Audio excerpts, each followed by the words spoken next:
കാസർഗോഡും ദേശീയപാതയിൽ വിള്ളൽ. NH-66 കാസർഗോഡിനും കാഞ്ഞങ്ങാടിനും ഇടയിലാണ് രണ്ടിടങ്ങളിൽ വിള്ളൽ കണ്ടെത്തിയത്. കുന്നിടിച്ച് റോഡ് നിർമ്മിച്ച സ്ഥലങ്ങളിൽ മണ്ണിടിച്ചൽ ഭീഷണിയും നിലനിൽക്കുന്നുണ്ട്.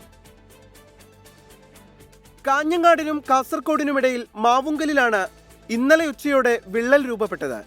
20 കിലോമീറ്ററോളം നീളത്തിൽ കാസർഗോഡ് നിന്ന് കണ്ണൂരേക്ക് പോകുന്ന പാതയുടെ നടുവിലായാണ് വിള്ളൽ. ആദ്യ വിള്ളൽ രൂപപ്പെട്ടതിന് 800 മീറ്റർ അകലെ നിലവിൽ നിർമ്മാണം നടക്കുന്ന സ്ഥലത്തും മറ്റൊരു വിള്ളലുണ്ടായി. സർവീസ് റോഡുകൾക്കൊപ്പം കൃത്യമായി ഡ്രൈനേജ് സംവിധാനം ഒരുക്കാത്തതാണ് വിള്ളലിന് കാരണം. മിനിഞ്ഞാന്ന് രാത്രി തുടങ്ങിയ അതിശക്തമായ മഴയിൽ കല്യാൺ റോഡ് തൊട്ടപ്പുറത്തെ പ്രദേശങ്ങളിലും വെള്ളം കയറി റോഡിന് വിള്ളൽ വീണിരിക്കുകയാണ്. തികച്ചും അശാസ്ത്രീയമായ പണിയാണ് ഇവിടെ നടന്നുകൊണ്ടിരിക്കുന്നത്. നിരവധി തവണ മേഗാ കമ്പനിക്ക് പരാതി നൽകിയെങ്കിലും യാതൊരുവിധ പരിഹാരവും നടന്നിട്ടില്ല. പലയിടത്തും സർവീസ് റോഡുകളില്ലാത്തതും ഡ്രൈനേജ് സംവിധാനം ഒരുക്കാത്തതും ചൂണ്ടിക്കാട്ടി ജനങ്ങൾ നേരത്തെ പരാതി നൽകിയിരുന്നു.